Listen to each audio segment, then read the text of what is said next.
Welcome back to another episode of The Hustle. I'm your host, Success Lewis, and today my special guest, she's a teacher and she is the voice of her own podcast, Mina's Motivation. Let's welcome Kamina onto the show. I want to first by start saying congratulations on to all your success from graduating um, on your own podcast and also landing a job in a teaching field. How has that been? It's been really good. It has been a roller coaster. My first year was definitely up and down. I had a rough second year, and now I'm in my third year, and it's starting off a little different, but still great. Okay, so I know a lot been happening this past 8 months. How has it been from going from, learning, teaching your students face to face to virtual learning? It takes a lot of patience, another level of patience, y'all. It's a lot. So basically, you're so used to just being there with the child and pointing out where to click and where to go. And like when remote learning started, I was just like, I wish I could be in there, in their house, telling the child where to press, right? And even at the beginning of this year, it takes a lot of patience with the parents and also the students. So one thing that I did, I created a whole book for the parents. So it has like, how do you log in? How do you go to Canvas? How do you do your work? That took about 3 hours, but I'm hoping that the pictures will help the parent and the child get connected to what they need. So this book that you wrote out for the parents, is this book only for your students or it's like all the other students like at your school that you teach? For right now, it's just for my students. I am in the process of making a copy of it to send to like my coworkers, and I also got connected to my stepdad who lives or who works at another school, and he wants a copy of it. So I believe that this book could really like help. It's like one of those online like Google slide types of things, and then it links to other questions. He thinks I can make money off of it in the future, but right now I just want our kids to know what to do. So I'm going to share it. That's good. What inspired you to become a teacher? I would say younger. I mean, I've wanted to become a teacher since I was 5 years old. Not 5 years old, in fifth grade. So in fifth grade, I used to work with kindergartners. And from then, I wanted to be a kindergarten teacher for the longest. And then I thought about becoming a special educator. My mom is in special education, so she kind of inspired me to do that. Then I found out about all the paperwork, and that's just not my cup of tea. So I decided to do elementary education. And that's when like I kind of developed why I went into teaching, like to really instill children with just this joy of learning. I love seeing the light bulbs come off, and also just to teach the children to think big. I believe I can plant a seed in them, and it may not grow that year, but later on in their life maybe they'll remember something I did, something I taught, or how I made them feel. What grade do you teach? Right now I teach second grade. Okay, so have there been any type of challenges? Like, what are the pros and cons? Of second grade, so to give you some background on my education experience as it relates to teaching, I taught second grade and then I moved to third grade and now I'm in second grade. Second grade, I would say the pros are like it's very fun at that age. You can do different things. There's not this stress of the test as much as it is in other grades. A con is just the level of maturity the children are at. So that's a big thing. Like, oh my gosh, y'all really don't know this. So let me do it step by step so you can know how to function in the classroom. And right now on Zoom, right? So like being able to teach those behaviors, especially if we expect the children to know them. We teach math and reading. We should teach behaviors too. So for your second graders, so are these students like on Zoom alone or are they parents with them? Because second graders, gotta their mindset is not the same like a middle school or high school, like the attention span. Yes, I would say about half, actually more like 75% of my parents sit right beside their child. The other about 25%, some of them are good by themselves and their parents are like in the background to help them. Now, on Friday, I told my parents we're going to do support and grow. So I want the child to be able to be on Zoom by themselves and the parent be like sitting maybe like 2 feet away from them so the child can really learn and can really tell me what they know. Because I have noticed like parents, I appreciate their help, but sometimes you're giving the child the answer so I don't know what they know, you know. And then I'm also trying to tell the kids like your parents aren't in every class all the time, so treat this kind of like school mode. That's true. Out here in North Carolina, so like third through the eighth, we have the EOG, end of grade test. What are your thoughts behind that? Because I feel like in order for a student to go to the next level, I think they should pass based off the work they've done throughout the year and like the attendance. But it shouldn't be no standardized test like some people making up like 40, 50 plus questions and then that determine if a student passed. So what are your thoughts behind that? I have a lot of thoughts. From my personal perspective, when I was a third grade teacher, it was one of my most stressful years because as a teacher, you want to teach for the joy of learning. But I felt I had to teach to a test. I had to make sure they knew math and reading. And like COVID-19 sucks. However, it did stop the EOG from happening last year, right? So, like, all that stress for this test that may or may not show what the child actually knows. As it relates to the test, a lot of these tests are not culturally responsive. And culturally responsive is just a term that means basically, are we taking in consideration the different cultures of the students who are taking the test? And I would also question who created that test, right? Was it people in the majority or was it people of color who created these tests? So we're giving this to our children, and a lot of times it's a form of oppression for them. Like think about a child who can't pass a EOG or EOC and what that does to like that child and what it does to teachers. Like we have teachers that we teach, but here's the thing about equity also. We expect all the kids to take a test. Some of them need a lot more support than schools have the money for, than teachers have the time for. So it's like we have to look at that imbalance of opportunity as it relates to them giving them all this same test. Now, the flip side of that, I understand why people have it. That's just to see like where are the US children or children in North Carolina versus children in Georgia. That's an example. So that's why they have that standardized type of test. However, if we think about universal design, just taking a pencil paper test doesn't fully like allow us to see what a child knows. If they're a good guesser, they might get a 4 on that test, you know?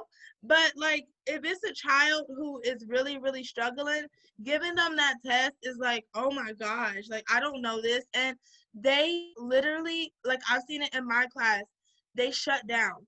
And when kids shut down in school, it's hard to like rejuvenate that love for learning and that love for school.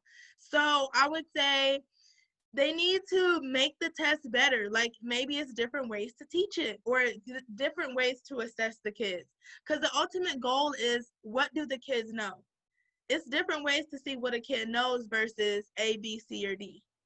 I'll And I'm stop. sure, and I'm sure you probably have students come in like with a bad attitude because I'm not sure if you know, but like some students get yelled at home and then they come to school and then that mess up their day. And especially it mess up their day like once they have to take a test. So I wonder in schools now, since a lot been going on like with social justice, are there any type of mental counseling in schools? Yes, we do have some. I don't I can tell you what happened at the beginning of last year. So at my school, we had like mental health inside the school. So we had people to come in and help our children. So they would work with them one-on-one. There might be like group therapy. We were also in the midst of changing counselors. So that was kind of a struggle because like a lot of our students, they need that like one-on-one support and just that emotional support. Because it's not that our kids are dumb, It's not that the kids can't learn. A lot of times, like you mentioned, it may be a home environment issue. They come to school, somebody has already yelled at them, they're already like They super messed up. sad. Yeah. Um, but I know this year we are connecting more with the counselors on how can we meet the needs of the students, even if it's like a small group Zoom or a breakout session. Like, hey, can you hop on my Zoom? And then I can put that child and the counselor in that like private kind of room, since we aren't in the physical building. What do you teach, like as a second grade teacher? Like, do you teach any history or social studies? I try. The main focus for me is math and reading, and that's just because it's tested. I know last year when everything went on, I was like, these kids need to know about what's going on. So I did make two videos, one for Latinos and then one for African Americans, just to tell them you matter to Miss Ham, right? Because a lot of our schools, as you may know, they're segregated. So it may be white schools and only like Hispanic and Black schools, or Latino and Black schools, I should say. And history does need to be taught. I can tell you that my schedule right now does not put it in there for me to teach a social studies lesson, which sucks, right? Like even like I think Monday and Tuesday, I took some time out to work with the kids in the afternoon. But then I found out I can't do that because that's cutting into my planning time. So a lot of schools don't focus in on social studies. They need to. They need to teach the children the truth. I learned more history, even about African American history, on my own now, because I'm getting more into that history piece. But most schools, especially if they're focused on the EOG and focused on testing, is reading and writing, reading and writing, reading and writing, and math. Yeah, I should have said reading and math. That. That's true, because that's why I was saying, in grade school, like we talk about Christopher Columbus, he discovered the world in oh god, 1492. In high school, I heard he was also on slaves. So like, why are we not taught a lot about Black history in elementary, but once you get more into like high school, college level, you taught the truth? Like, why we can't learn that? Like, is that against the policy or some type of law where teachers can't go against what's required? So teachers can't make political statements. They can teach um politics though. So we can teach, okay, Republicans, Democrats, this is what they did, but we can't like make a claim. So for example, I put Black Lives Matter outside of my classroom, and it was up there for a day. But then the principal came to me and he was like, yeah, I see what you were trying to do, but you can't put that up. So I think we can teach the truth, but the teachers are not given the tools of the truth. So let's think about who writes the books and the history books. Most of the time it's Europeans, right? But then Right. a lot of our kids, especially in public schools, are not like, I mean, some of the kids are white. A lot of them are people of color. So my question is, why don't we have books that really teach the full history of it? You know, like Right. we have pieces of paper that kids can draw about Rosa Parks and about Harriet Tubman. I literally, as a probably second or third grader, thought Harriet Tubman actually had a train, because as a kid, I drew a train right underneath Harriet, like, sorry, yeah, Harriet Tubman's name. And then when I grew older, I was like, no, she didn't drive a train to take the slaves out. It was a whole different like connecting system. But the reason why would be the people who created the books need to be updated.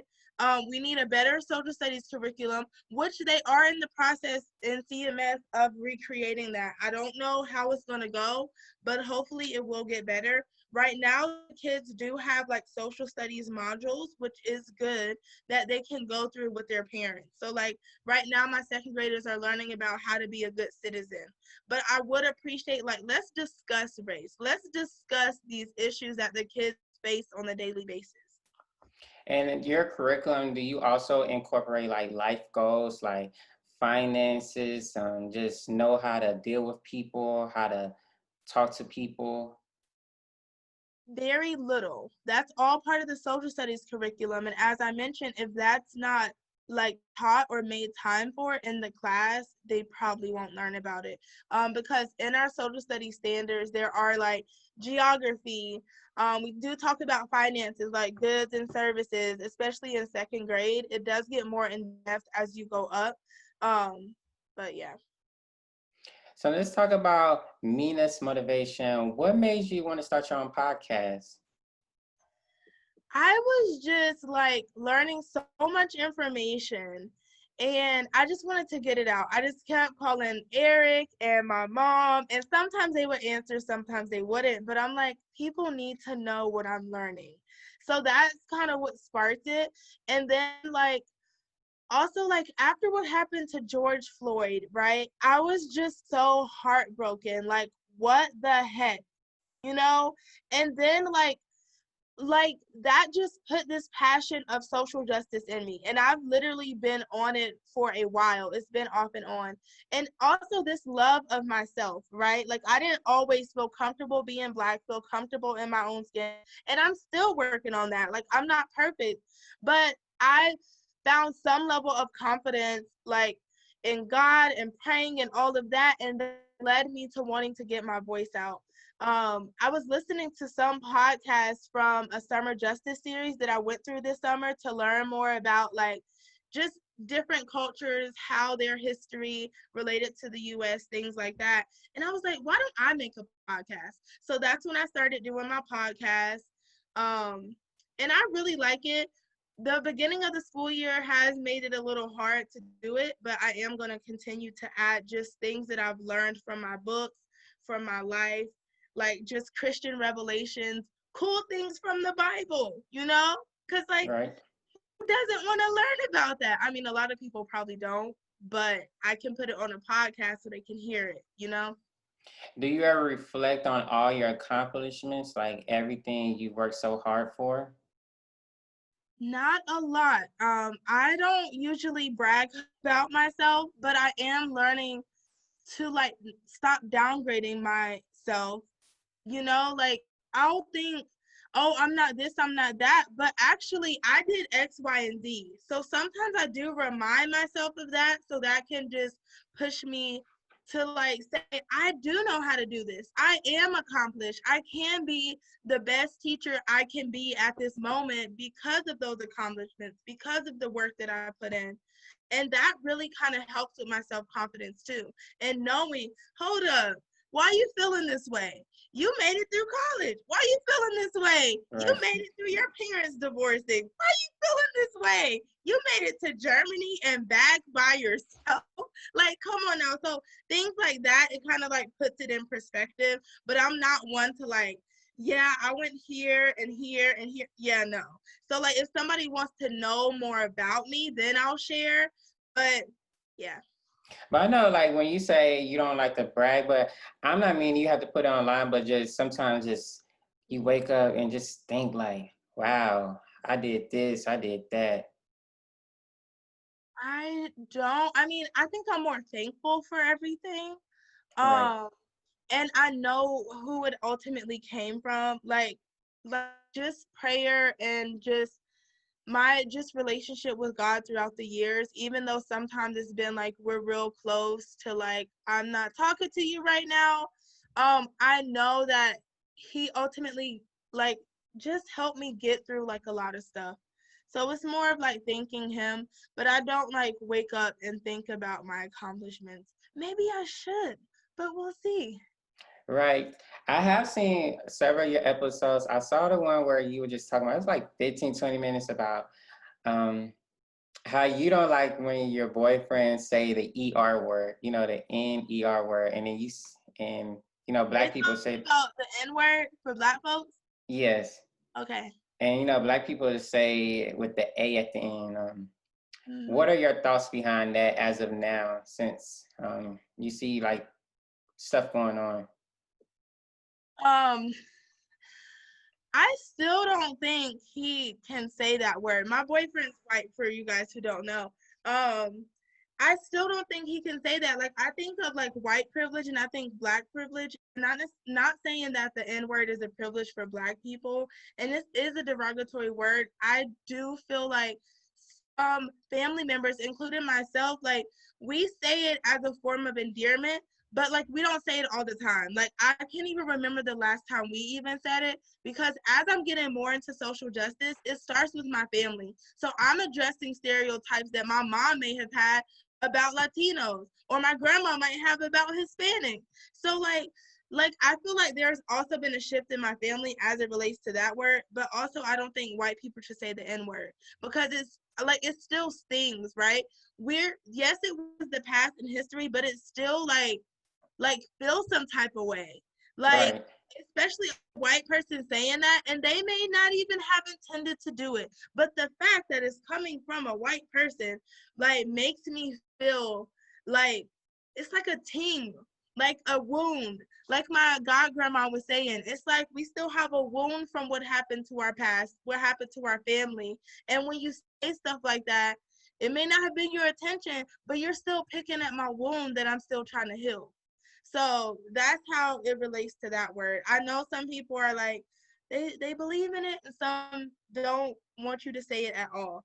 I say it around like my mama sometimes, my brother, and maybe my sister. But I also haven't said it in a long time. But if I do, it's around them. But you know, like when you go to a cookout, that one uncle, he be like, "Oh yeah, that little nigga over there." Like that's that stuff we can't just just talk about, because like they gonna keep going and saying it. Yeah, I'm not gonna tell them to stop saying it, like that's, and I think that's part of the culture we've created. I think it's a blessing that we still have like close Black families that have that connection. So if you go to a cookout, well, that's part of how our family rolls, okay? And we're gonna Right. keep it moving. So I like that aspect of it, and just like learning to accept Black culture and the diversity of it. Like, I Right. thought for a long time I wasn't Black enough. The reality is I was born Black, and that's the core of it. Like, I may not talk or dress or whatever, like, I guess people in the quote unquote Black culture, but it's so diverse you can't even put it in a box or put it on a list. So how are you doing mentally? I am doing so much better. Oh my gosh. Um, do you want me to get into my story or no? We got time. Okay. So I would say like anxiety and depression kind of started when my parents got a divorce when I was 8, and I did not have a name for how I was feeling, but I started like overthinking and all that. So then in college, I got more like, I went to a psychology class, and they were like like describing these different like mental illnesses and like how you should see a counselor or this or that, and I was like, maybe I should go to one. So then I actually went to about two, it was really 2 or 3 while I was in college, right? And that's when I learned that it was more than just like overthinking and just me staying busy. I would say maybe my second or third year, no, not even, probably my fourth year in college, right before I graduated and kind of started teaching, I opened up about not even mine, the anxiety I was experiencing to my doctor. And that took years and years of just like suffering or just being in that depressive type of environment. My like second year in college, I went to class, I got my grades, but I did not want to get up in the morning. And I'm so thankful to God that my mom was there. Like when I called her, she answered. Like I had just bad thoughts, right? Right. I thought about like suicide almost every day, like just picturing my body in these like bad scenarios. Um, so then I started teaching. And my first year, I talked to like a therapist on the phone. But I noticed by my second year, it was getting worse, right? So like this past year, and my coworker, she noticed something off. She was like, "Are you okay?" And then she connected me with the counselor at the school. The counselors at the school, they come through even for teachers, y'all. So I talked to her, and she actually called crisis. And I think that was really my breaking point, because it was a point where I would have like these bad thoughts in front of the kids. So the kids didn't know what was going on in my head, but I'm having to care for these children, be responsible responsible for them, while also like beating myself up about every little behavior they do, everything that they say, wearing my emotions on my sleeve, all the things they tell you not to do as a teacher. I was doing them. In addition to that, comparing myself to my white coworkers. So I was the only Black person on the team in 3rd grade, right? So I didn't feel like I could be open with them. Some of the stuff they would say would be like, huh, what?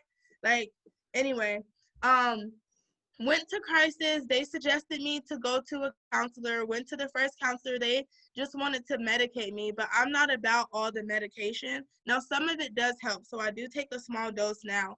But then I got connected to the counselor I'm at now. I love her so much, and she's like real with me. And I think a lot of the work we do is affirmations, right? So I have all these bad thoughts in my head that I've had to like attached to an affirmation. The very first one was, it's not okay to make mistakes, or I'm stupid. So when that thought would come in my head, I would attack it with, it's okay to make mistakes. So like she told me to write down all these negative thoughts that I feel on a daily basis. My list when I started out was probably like a full page. Now I can say it's maybe like 2 or 3 that I still really have to work on. So that just shows the growth of these affirmations. Um, but yeah. So you definitely been involving and just and growing from, it's always good to learn from your mistakes and all that good stuff. So overall, you're doing good. And you need to continue doing your podcast because you have a voice, and the power of having your own podcast to tell your story how it should be. So where can people find your podcast? All right, guys. So I'm on a lot of different, I would say, platforms, but the most one that I go to is Spotify. So you can find me at Spotify at Mina's Motivations. That's MINA apostrophe S space bar motivations MOTIVATIONS. I'm also on a Facebook page, so you can join me there. And I'm on YouTube, so I'm eventually going to upload a lot of these like videos. Also, I have a website. It's a pretty cool one. It's called bit.ly/Mina Matters. Okay, so you can follow me there. Maybe you'll learn some information. Maybe you can share it. That would be great. Well, thank you for coming on to the show, and I appreciate you. And I definitely link your YouTube, your Spotify, and all the links for people can find you at down below. Awesome. Thank you.